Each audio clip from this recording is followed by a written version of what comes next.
You're listening to Women's Media Center Live with Robin Morgan.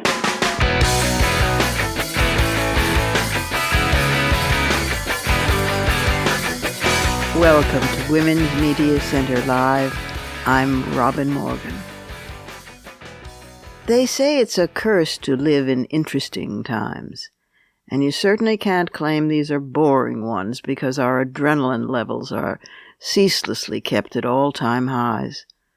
At the end of the program today, in Fighting Words, we're going to examine how we find ourselves in plague time, because in effect that's where we are, and it's not only due to the utter incompetence and indifference of Trump world, but to the planet fighting back.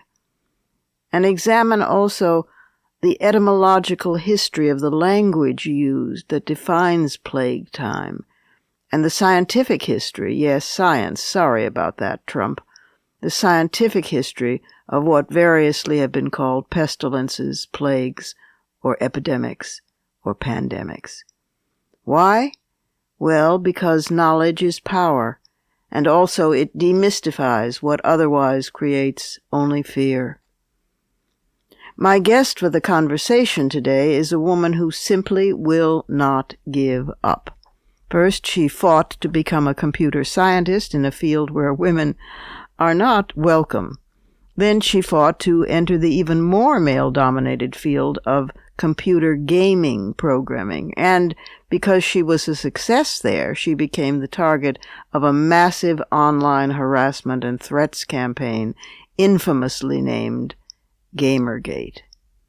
Having survived Gamergate, you'd think she'd want to take a nap, but instead she's running for Congress with the goal of taking on, once elected, big tech itself, breaking up the monopolies of Google and its brothers and exposing Facebook's anti-privacy realities. And then, of course, we have Surrealism Corner. But before we get to any of these, we have to go inside the headlines.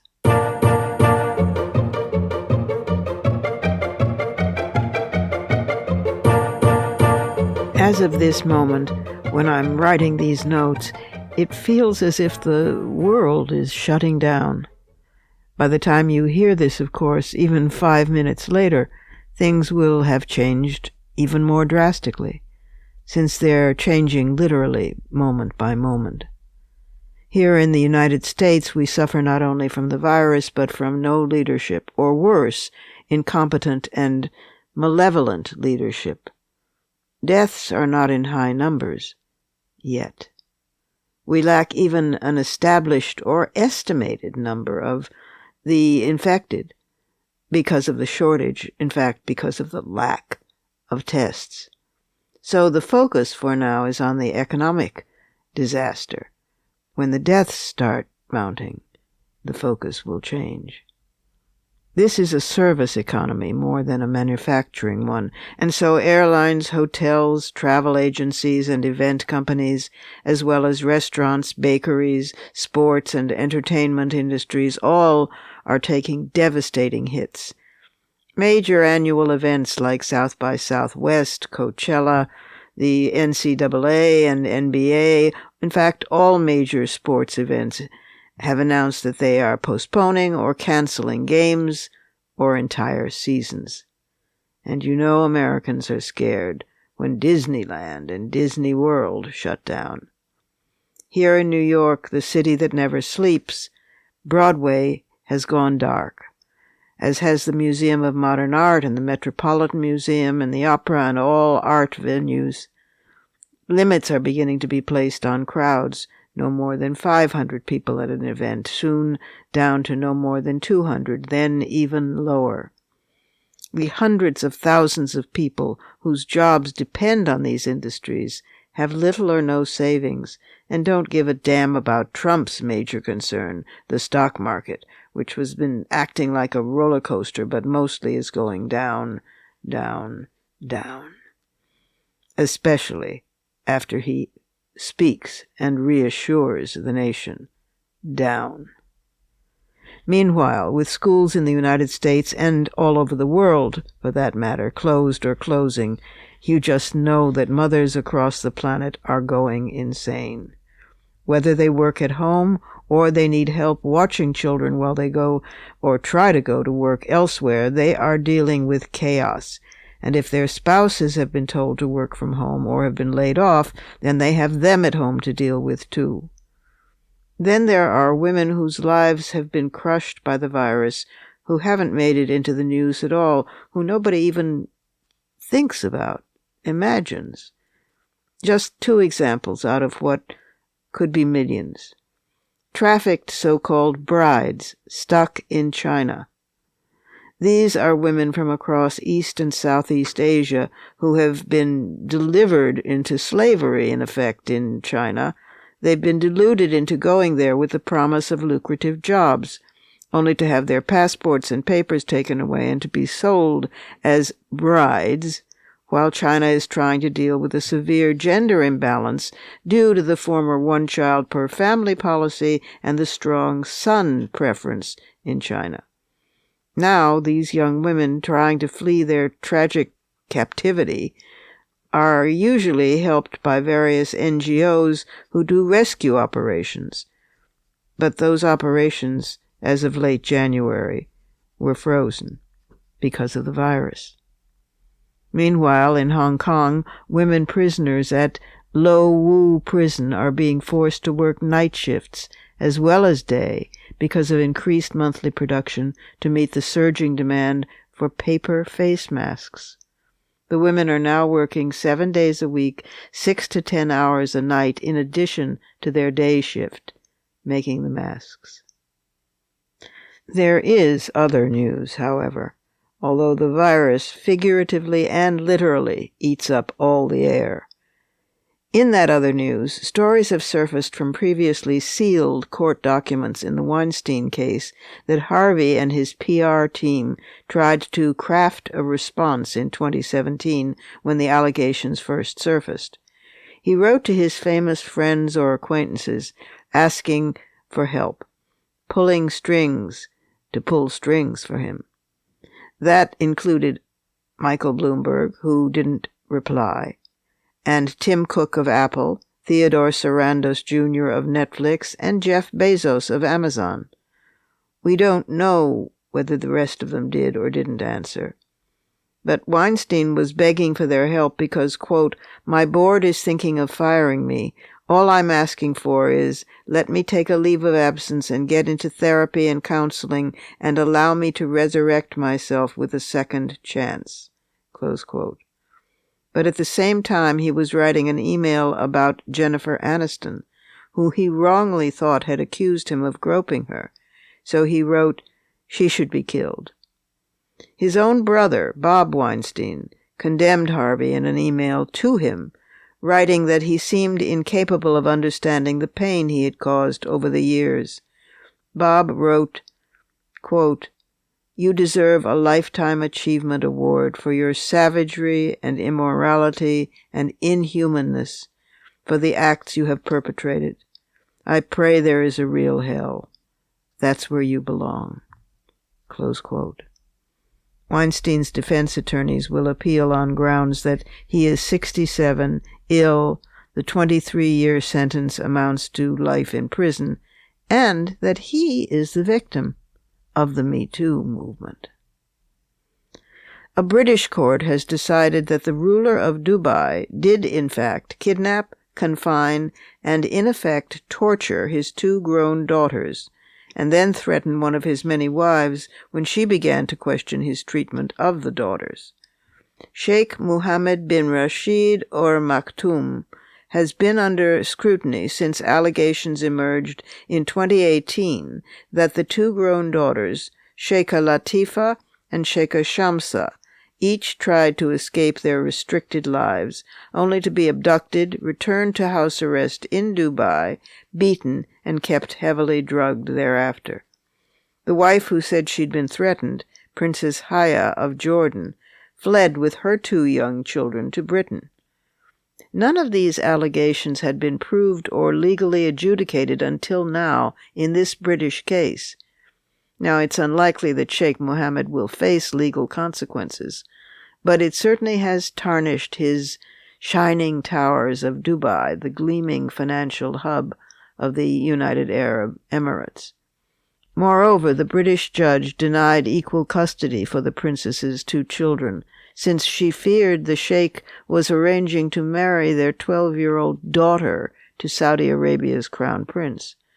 The judge ruled that the children would be wards of the court, under the court's protection, and he also issued a protective order to prevent the little girl from being forced into marriage, explaining his judicial concern that the children faced risk of abduction from England and Wales, and as such required extra means necessary to protect them. And then there's Mexico.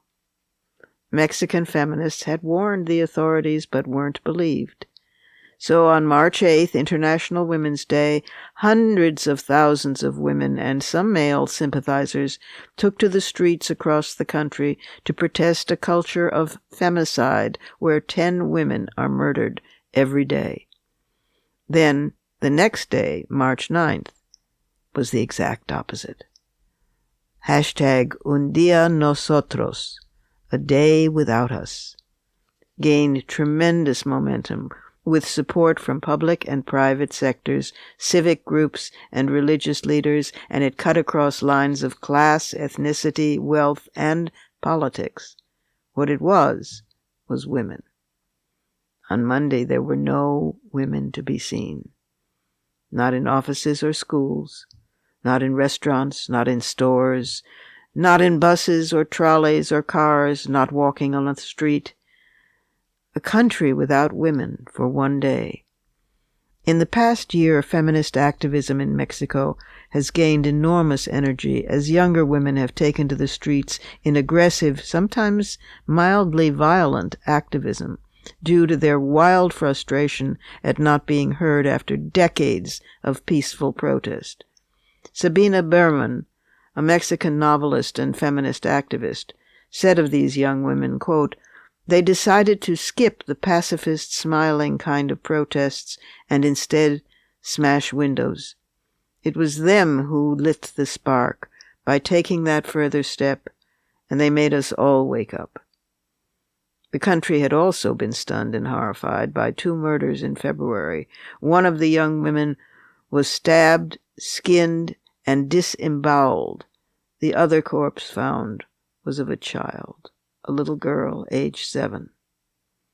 The Day Without Women gained momentum when many corporations and companies voiced their support for the strike and declared they wouldn't penalize female employees who took the day off, and this forced many branches of local, state, and federal government in turn to follow suit.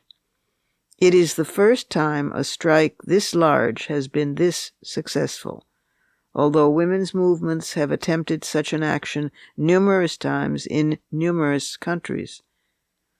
But now, the numbers are rising. The numbers were there, and the time had come.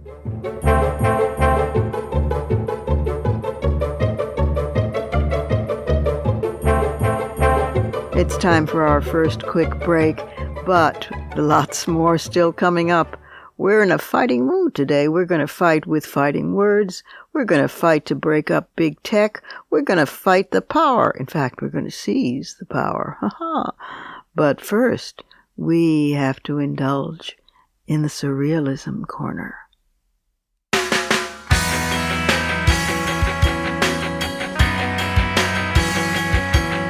Subscribe to this program on your favorite podcast platform and leave us a review.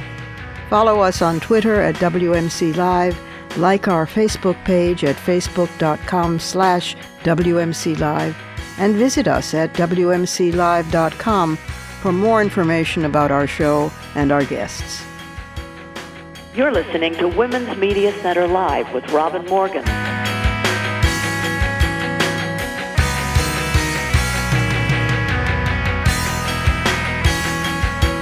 If we are in Alabama doing the yoga downward-facing dog pose, we must be in the surrealism corner.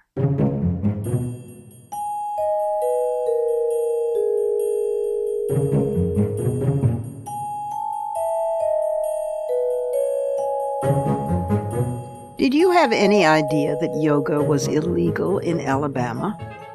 Sorry to knock you off balance from your tree pose, but yes, it is. For that matter, education officials in the state once circulated a document entitled Inappropriate Activities/Games/Practices to be Avoided by Teachers in Public Schools. The document included playground basics like tag and Red Rover, as well as that shockingly raunchy dodgeball. What is it with you, Alabama? Yoga, along with hypnosis and meditation, have been outright banned from the state's public schools for nearly 3 decades as, quote, non-Christian belief systems, close quote. Honest. But yoga's growing popularity, even in Alabama, has presented problems. Some Alabamians have devised strategies to work around the proscription. For instance, Christian participants reworded salutations to the rising sun as salutations to the risen sun, meaning Jesus Christ. Honest. Now, a Democratic lawmaker in the State House, Representative Jeremy Gray, has introduced legislation to allow the teaching of yoga in public schools so that a child can learn the child's pose.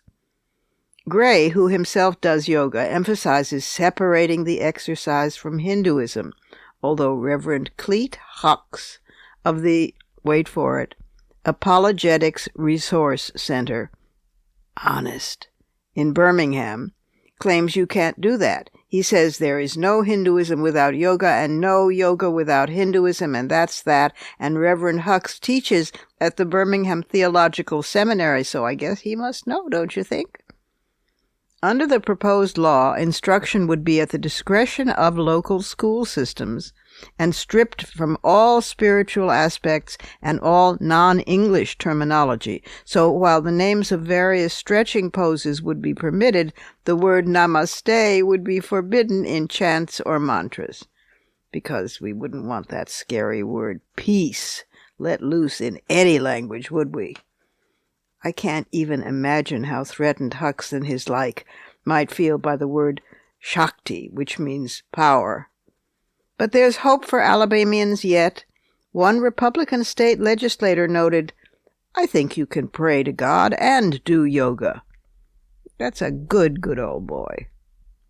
On the same subject, basically, conservative Christians are significantly altering the way in which they engage on issues in the culture wars, now pitching arguments built on liberal legal doctrines, especially First Amendment precedents that emphasize broad individual rights.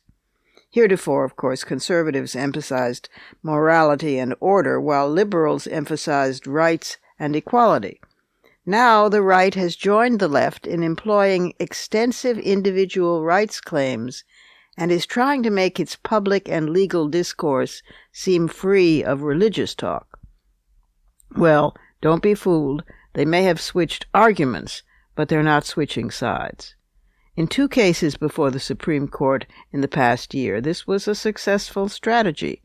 Once in supporting religious freedom in the Masterpiece Cake Shop case, and also the case of supporting the free speech rights of anti-abortion centers. Both cases were argued by the Alliance Defending Freedom organization. But a weakness was exposed in this attitude of conservative Christians toward anyone other than themselves. This became evident in the Muslim travel ban case, where they supported the travel ban for Muslims. Lately, the National Association of Evangelicals, the United States Conference of Catholic Bishops, and the Southern Baptist Convention Ethics and Religious Ethics committees have been trying and lobbying hard to make the entire evangelical community understand that the political effectiveness of conservative Christians' rights claims depends on their commitment to the rights of others as well. No wonder. Familiar. Do unto thy neighbor, something like that. Writing in the Washington Post, Ben Guarino put it too well for me not to quote from his lead. A tiny skull of a wee predator that lived 99 million years ago is in all likelihood that of the smallest species of dinosaur ever found. Picture a hummingbird with fangs. Close quote. Yes, we have a new dinosaur. Oculudentavis congra. Oculudentavis means eye-teeth bird, and Kongra is named after the person who donated the amber-encased teeny skull to China's Amber Museum. The skull and its toothy beak, described in the journal Nature, are the only remains paleontologists have to work with. The tiny dinosaur head could rest with area to spare on the head of a AAA battery. That's tiny. Minus the snout, the skull measures about 1/4 of an inch. As you might know, birds are the descendants of dinosaurs, and bee hummingbirds are the tiniest of birds. But this dinosaur could compete with the tininess of a bee hummingbird. Without a skeleton attached to the skull, the scientists don't know whether this dinosaurini, could fly. They do know it's an adult because of the bone structure, and they know it's a dinosaur because, unlike hummingbirds who eat nectar, Oculudentavis has about 30 sharp teeth on either side of its wee jaw, having dined on insects and other invertebrates. It was ferocious, this little creature. Then again, scientists note that what small animals lack in mass, they often make up for in aggression. Hummingbirds, for instance, will bully larger birds away from feeders. That fierce things can come in small packages may seem, but is not, surreal.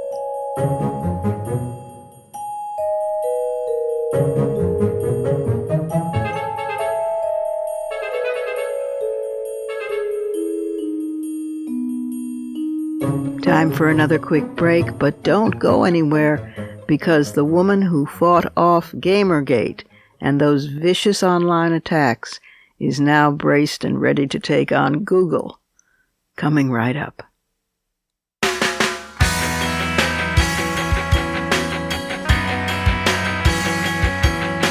The Women's Media Center, founded in 2005 by Jane Fonda, Gloria Steinem, and myself, is a progressive, nonpartisan, nonprofit organization working to make women visible and powerful in media. You can learn more about the WMC at womensmediacenter.com. You're listening to Women's Media Center Live with Robin Morgan.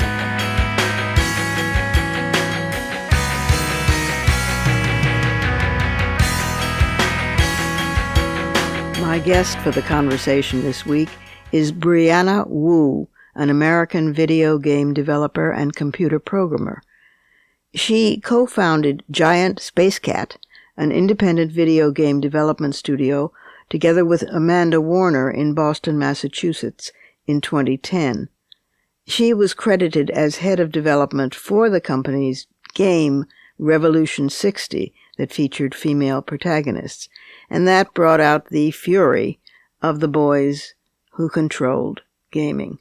They were not happy at having women encroach on their territory, and so a little thing like Gamergate, which you probably have heard of, took place, in which they violently and viciously threatened and harassed these women online. For years, it still, in fact, is going on. Not to be deterred, she survived that. She is running for Congress in the Democratic primary for the 8th District in South Boston, and she hopes to get into Congress to take on big tech and break up the monopoly of Google, Facebook, and the like. Here is the courageous superhero, Brianna Wu. Brianna, welcome to the program. Thank you for having me. I'm very excited to be here. Well, I have been trying to get one of the survivors, the women survivors of Gamergate, on the show for some time, and so I'm delighted to have you in dual capacity, as a survivor of Gamergate and as a candidate for Congress.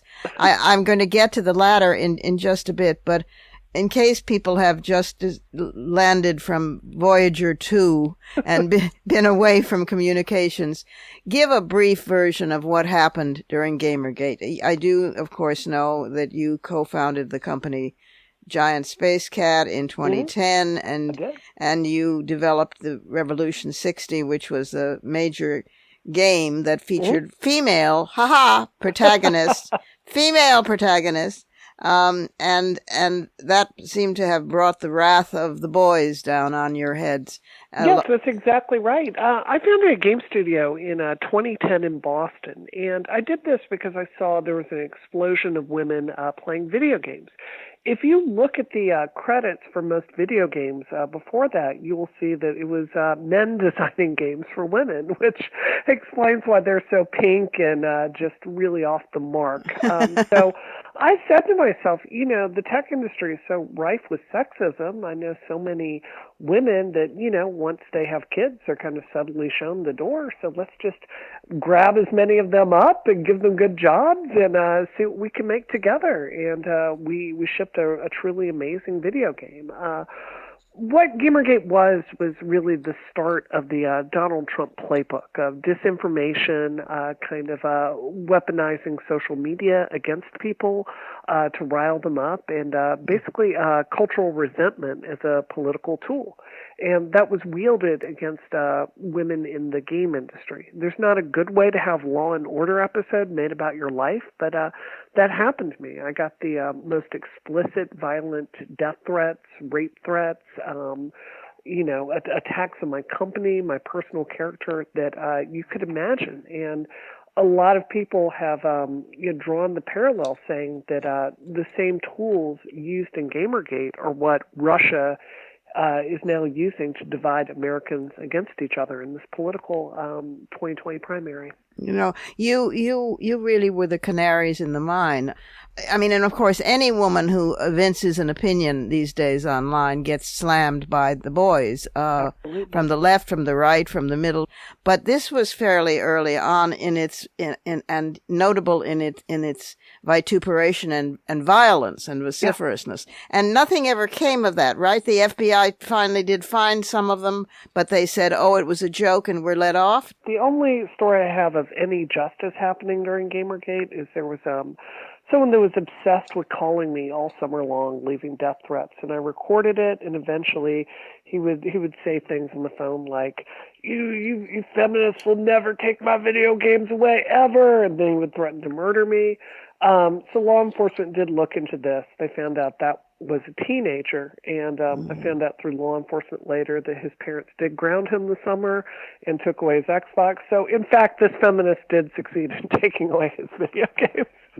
Oh, God, but it still demonstrates the lack of seriousness with which the threats were made. Absolutely, and there were some of these. They outed your home address too, didn't they? And your work address. I mean, we had people that got pictures of my home, constructed a layout of it, and I had people sending me posting online instructions of how they were planning on committing a mass shooting to kill me, my husband, my pets.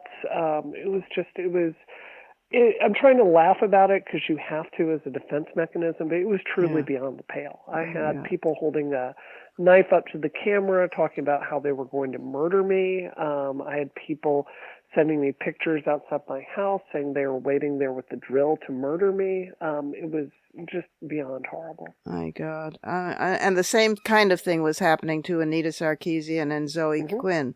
Yes, absolutely. Who had also dared stand out as women in the gaming world. Yeah. That's exactly it. And again, the thing about Gamergate in retrospect is it is really weaponizing cultural resentment against a marginalized group to bring a political outcome forward. It defines Trump. It really does. It's exactly the Trump playbook, and it was wildly successful. So one of the things I feel, especially as someone running for public office, is, any woman in the public eye develops almost rhinoceros-like thick skin. Yes. We can take criticism. We can take insults. That doesn't bother me. I think when you're threatening a crime or physical violence, it's not my opinion that's a crime, that's the law. Yeah. And I do think that, there needs to be, as best as I can tell with the FBI, with over 30,000 employees, there's no division of the FBI that is specifically tasked with prosecuting extreme online crimes. And I'm not talking about something mild. I'm talking about high-profile things like Gamergate. Yeah. And I think there needs to be a division of the FBI specifically tasked with prosecuting that, because it's hard to not notice the only cases of violence being threatened against people online where there's been justice. It's hard to not notice that it's all white men that have gotten justice. And I just don't think that exists for women in the same way. Well, I think women comprise something like, I'm not absolutely sure of the number, but what comes to mind is something like 25% of agents. And that ain't good for victims and survivors who are women, because the sensitivity is just not there. Absolutely.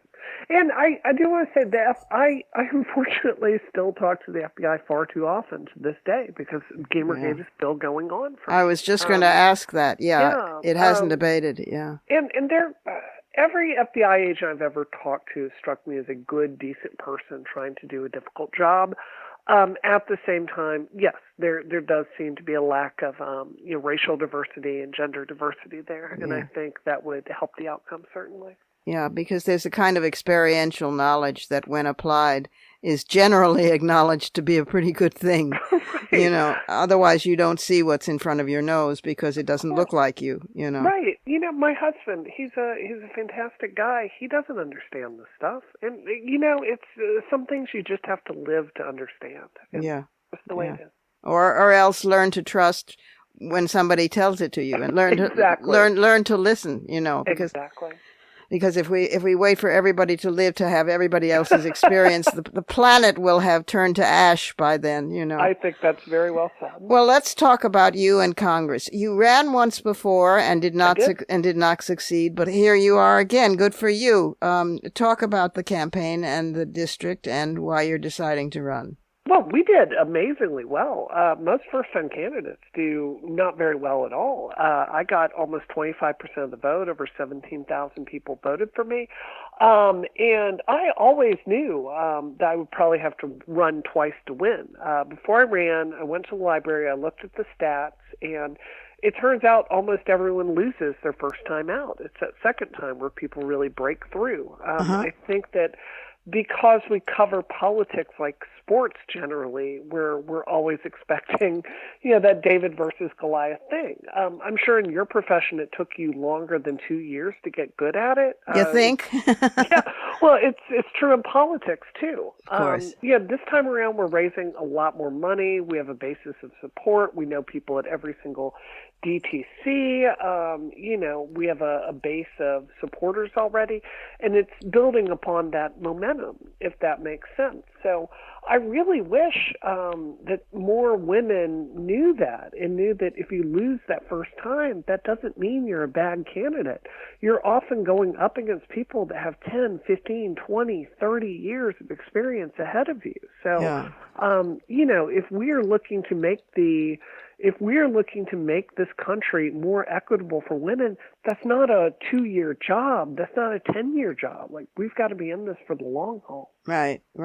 And talk about for a minute about your opponent, Lynch, because he's been in there a while, but you have claimed that he does not sufficiently represent the Democrats, given his positions on reproductive health care and LGBT rights and so forth. So expand on that.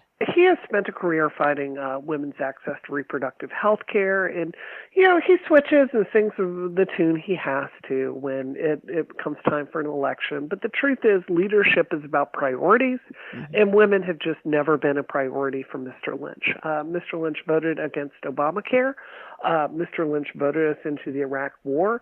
Mr. Lynch originally got into politics because he was angry that gay men were participating in the St. Patrick's Day parade. When he was serving in the State House, he actually introduced a bill that would take away enhanced hate crime prosecution if the victim, if the gay victim was found to have acted, quote unquote, lasciviously, according to the Boston Globe. So, it turns out that our district has gotten increasingly more diverse. It is a lot more people of color today than it was when Mr. Lynch was elected right after 9/11. And he's just out of step with where the Democratic Party is going. Something I think that's so notable is when I go do Democratic town hall events and Mr. Lynch is there, he'll sit there and he'll shake the hands of the male elected officials already in the room, and then he'll sneak out the back. He doesn't sit around and actually talk to the people of the Democratic Party he's asking to vote for him. I just think he's been there so long, he takes that for granted. I should just touch this base because it's legal and it's proper and it's sincere that if Mr. Lynch wants to come on this program, he's welcome to. Also, you came out in favor of unions and collective bargaining. There's a radical notion for you.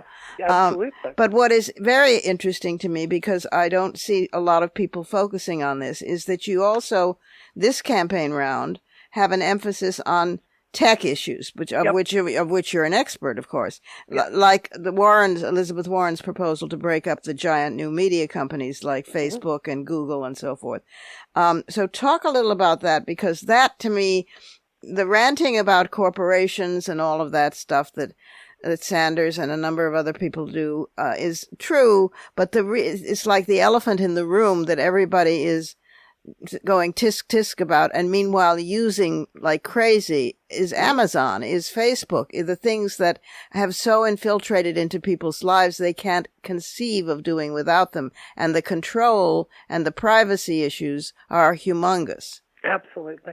So, the reason I'm able to have the career I have today is because my father grew up on a very poor farm in Mississippi, and he joined the Navy, and he became a doctor, specializing in women's health care. He's an obstetrician, and we went on to have do very well. It's why I was able to study computer science in the poorest state in America. I can't fire a gun or fly a plane for my country, but I can focus on tech issues. That's what I'm professionally trained to do, which is national security. And by the way, those are the issues. I couldn't agree more. And what's so great about that is it's defensive. When we're talking about cybersecurity for this country, we're really talking about your power. We're talking about your access to water. We're talking about shipping infrastructure. We're talking about your child's medical information and the privacy there. This is a really underlooked area of policy here in this country. So it touches everything. It touches on why Mr. Trump was able to win when Facebook is able to call themselves not a publisher. And they are the largest publisher in the world by far. Right. It talks about why the tax basis is shrinking when Mr. Bezos and Amazon do not pay a significant amount in federal taxes. It touches on so many things. So, yes, when Elizabeth Warren is talking about things like Google, who was convicted of the largest anti-competitive behavior settlement in the EU, when she's talking about them having that same behavior here and wants the Justice Department to investigate, I'm absolutely there with her. And let me say this, I'm old enough, I'm 42. And I remember in the 90s when Microsoft was investigated by our Justice Department for anti-competitive behavior because of Netscape and Internet Explorer. And the Justice Department threatened them, and Microsoft became a better, stronger company because of that, because they were forced to get outside their box and innovate. And I can tell you, the Microsoft of 2020, you might notice when we're talking about big tech companies, Microsoft generally doesn't make that list of bad actors, because there's a culture now that when anything is close to the line, they don't step over it. And I do think until we have a Justice Department that's willing to step in and enforce these this laws about anti-competitive behavior, I just don't think it's going to get better. Well, and it feels sort of hopeless. I mean, the ordinary person thinks, my God, but given the algorithms, they're watching me. There's nothing I can do about it. I can't get off the grid. I'm not going to go into the woods. Right. But what can I do to protect myself? Government intervention, yes, which of course they will fight to the death. Right. Are there things that individuals can do that you would recommend? So this is where I think the trap is. I think that I'm sure you've encountered this personality type of an engineer, someone that is just kind of smarmy, and they treat you like, if you don't understand this, you're stupid. Like, That's yes. And I think this is the way our tech community has treated it. Like, we want to say, well, if you just monitor every single update on your phone and you hit these 10 switches and you use a VPN and you use these fake accounts to do it this way, you'll be safe. And, you mentioned Elizabeth Warren, who is my senator. She has an expertise on financial regulation, being a lawyer and someone that worked at Harvard, that I just will not have. We can't expect the American public to be experts on everything. Right. That's why you have experts in government doing that. So in that same way that Elizabeth Warren is more of an expert on the financial sector, I do have an expertise on the tech sector. Right. And I think the answer is we have subcommittees that specialize in this. In the House, where I hope to serve, is the Technology, Space, and Science Committee in Congress. We need 8 votes there to run the floor. And if we have those 8 votes, we can pass laws on things like privacy, on things like cybersecurity, on things like net neutrality. I don't think, my grandmother or grandfather should wake up every day trying to stress this stuff. I think that that's our job, is to make it reasonable for them, the same way traffic laws are reasonable. Right. I couldn't agree more. I wish you all possible good luck in your race. If you can survive Gamergate, then you're ready for Congress. I think we're going to win this time. Thank you for being with us on Women's Media Center Live, and good luck, Brianna. Thanks for having me on. Time for that last break before I return in just a second with some fighting words.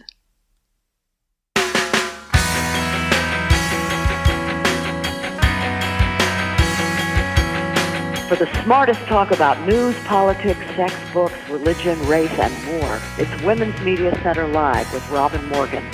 Audacious, witty, provocative, informative, and fun. It's Women's Media Center Live with Robin Morgan. Talk radio with a brain. It seems we must ask, when is it ever not a time for fighting words?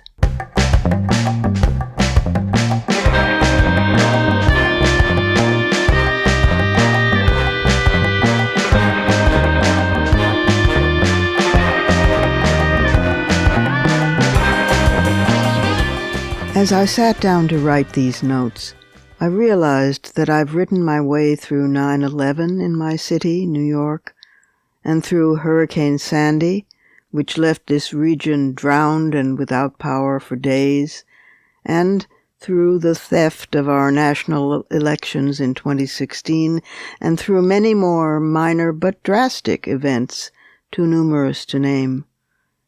Is it that the catastrophes are coming thicker in recent years, or does it just feel that way? The religious right has called for the end of days while doing everything they can to hasten that. Certainly we do have freakishly strong floods, storms, fires, and seas running red with algae, even locust swarms in the Horn of Africa, and if I were into demonizing, I would say that the Antichrist sits in the White House. But these horrors are due to realistic causes and must be addressed realistically. I tell myself, too, that I've written my way through moments when the human spirit triumphed.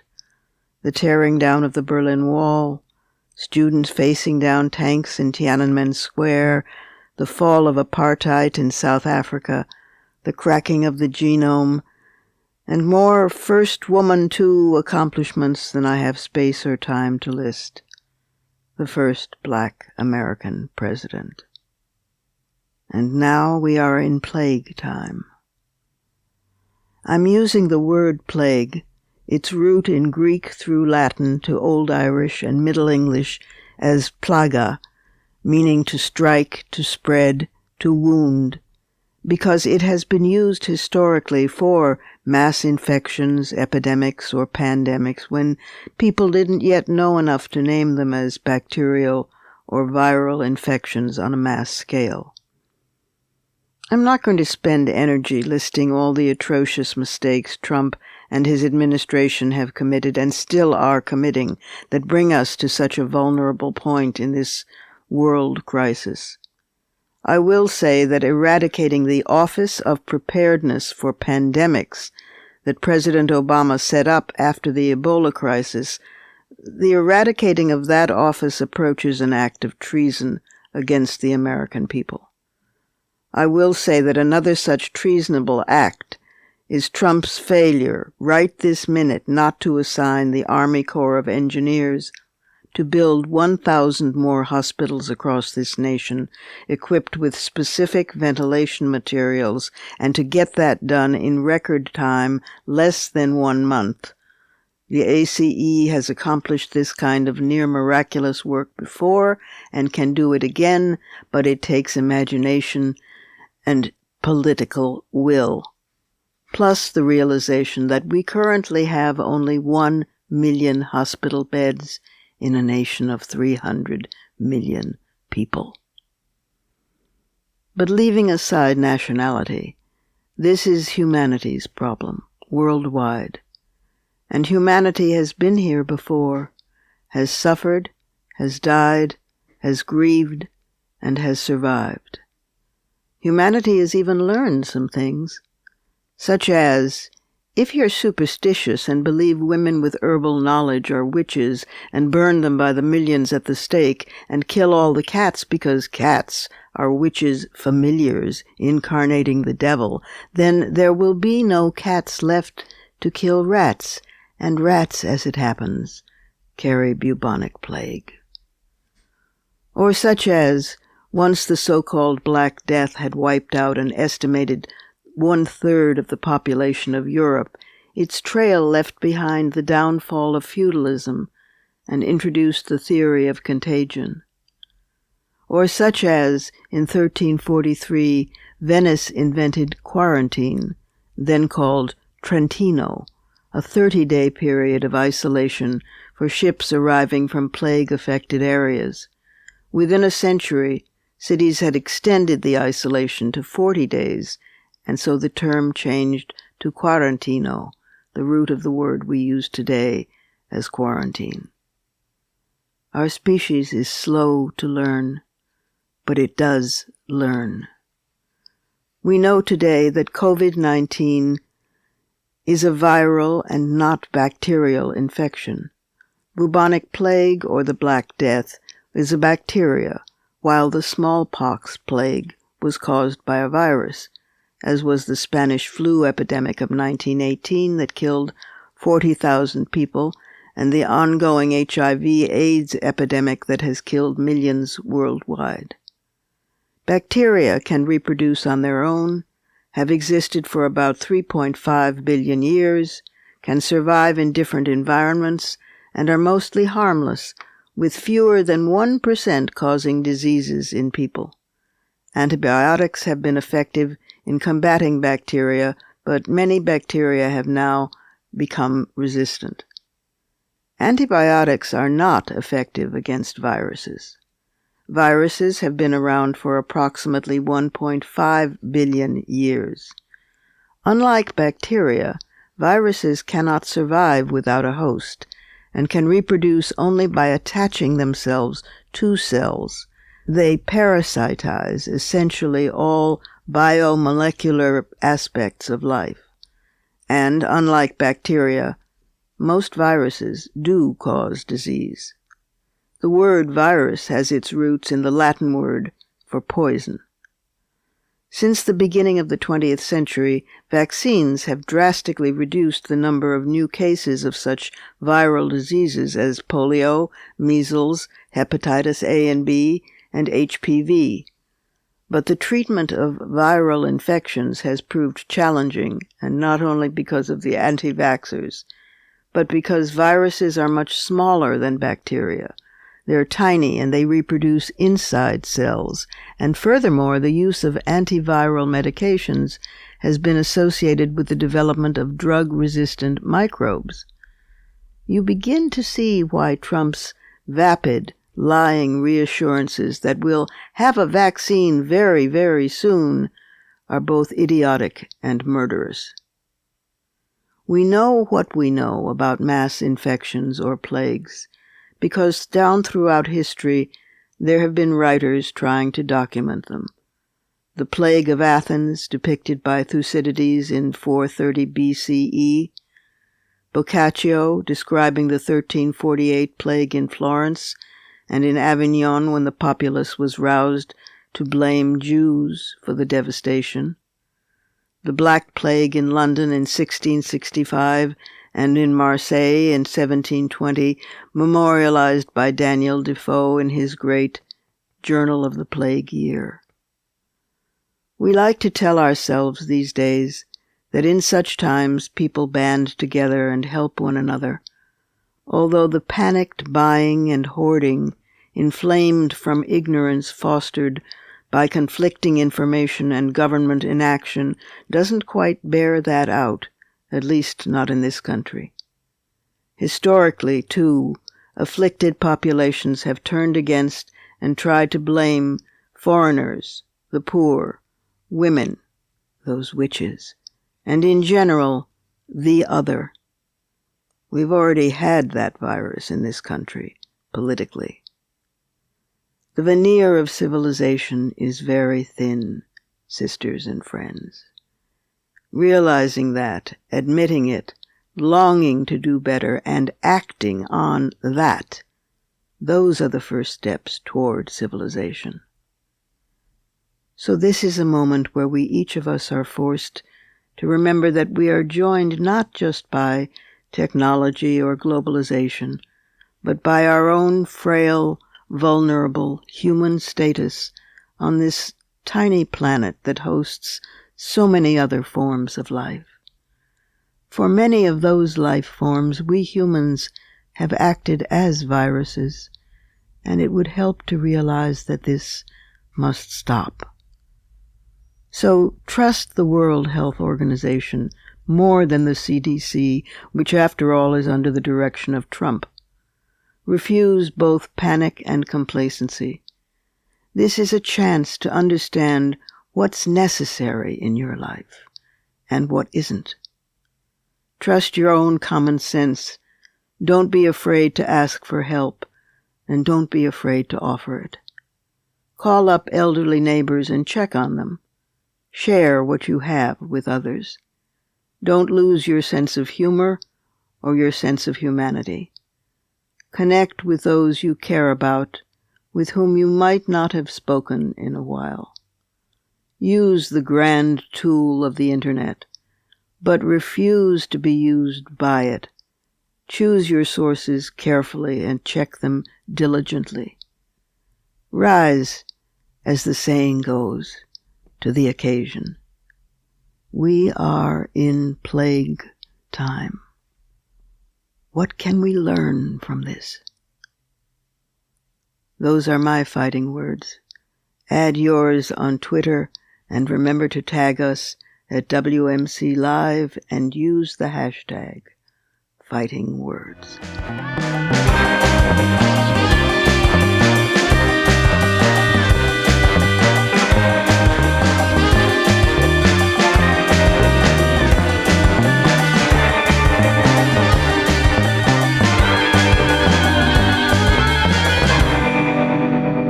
And that's our show for this week. We're off next week, but we'll be back on the 29th with a brand new Women's Media Center Live. You can follow me on Twitter, Facebook, and now Instagram at @TheRobinMorgan, and you can check out my blog at robinmorgan.net and find my latest book of poems, Dark Matter, and my brand new novel, Parallax, wherever books are sold. Opinions expressed on this program do not necessarily represent the Women's Media Center. Here's the family for Women's Media Center Live, executive producer as well as founding and sustaining sponsor Regina K. Scully, WMC president and co-executive producer of this program, Julie Burton. I'm Robin Morgan, your producer and host. Thank you for being with us. Join us again next time on Women's Media Center Live.